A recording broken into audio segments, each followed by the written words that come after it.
তিনি বাগদাদ ছাড়লেন, দিল্লি গেলেন, সেখান থেকে এলেন এই বাংলার মাটিতে। 1577 সাল সেই বন্ধ মসজিদের দরজা যখন খোলা হলো, মানুষ দেখলো তিনি আর নেই।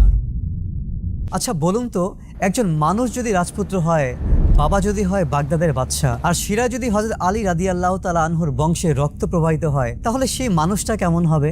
বেশিরভাগ মানুষ বলবে আরামপ্রিয় হবে, বিলাসী হবে, রাজমহলে শুয়ে বসে দিন কাটাবে, আর কি করবে। কিন্তু তিনি একদম বিপরীত। ইরাকের ফোরাত নদীর তীরে গড়ে ওঠা ছোট্ট একটি গ্রাম, নাম কসবা। এখানেই জন্ম নিয়েছিলেন সৈয়দ শাহ আলী বাগদাদি রহমতুল্লাহি তাআলা আলাই। তার বাবা ছিলেন সৈয়দ ফখরুদ্দিন রাজি রহমতুল্লাহি আলাই, বাগদাদের বাদশাহ।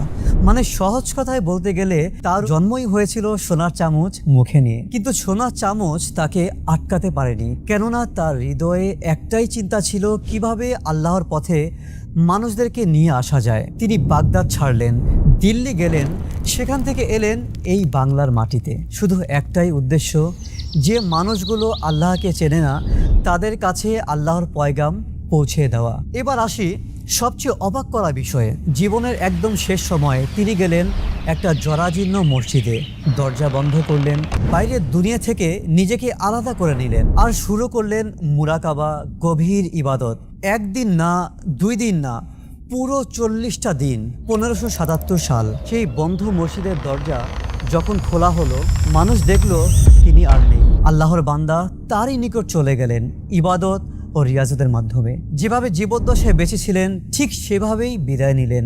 আজ 500 বছর পরেও মিরপুরের মাটিতে শায়িত আছে তার মাজার সমহিমায়। হাজার হাজার মানুষ আসে, দোয়া করে, শান্তি খোঁজে। কেননা কিছু মানুষ চলে গেলেও তাদের আধ্যাত্মিক আলো কখনোই যায় না। হযরত শাহ আলী বাগদাদি চিশতি রহমতুল্লাহি তাআলা আলাই তাদেরই একজন। আল্লাহ পাকের অশেষ রহমত তার উপর অঝোর ধারায় বর্ষণ হোক এবং তার ওসিলায় আমাদের বেহিসাব ক্ষমা হোক। আমিন।